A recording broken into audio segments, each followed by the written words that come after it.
As interest rates keep on increasing, we're seeing how this affects the real estate market, especially here in San Diego. This is a real estate market update for November. My name is Clemens Ruas with the Ramiro Ruas Group at Berkshire Hathaway. So let's dive right in.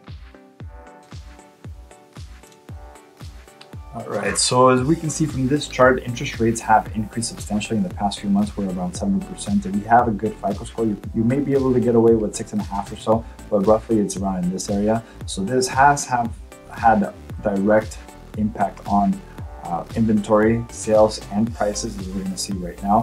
Inventory surprisingly decreased from September to October, about 10%, which we were expecting that to keep increasing, but it did the opposite. As you can see, this is started increasing when the interest rates were going up.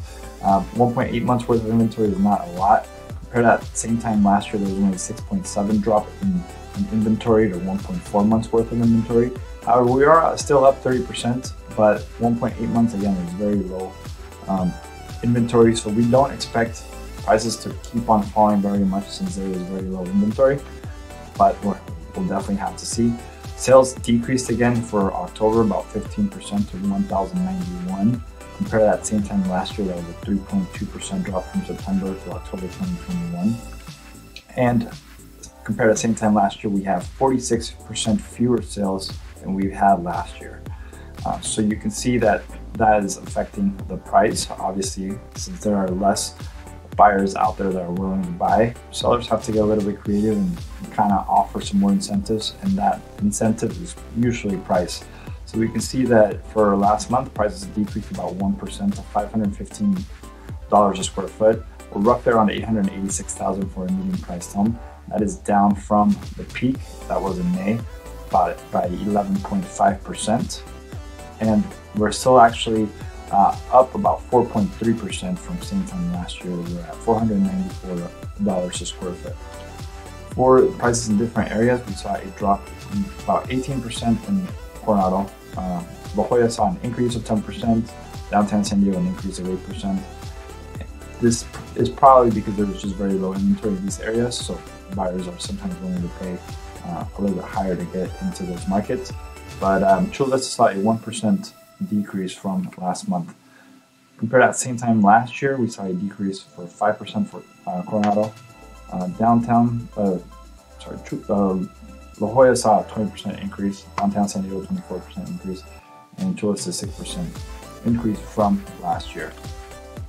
The difference from sales price to list price, we saw that come way down. We're at 99% of the sales price to the list price, which means that buyers have a lot more negotiating power.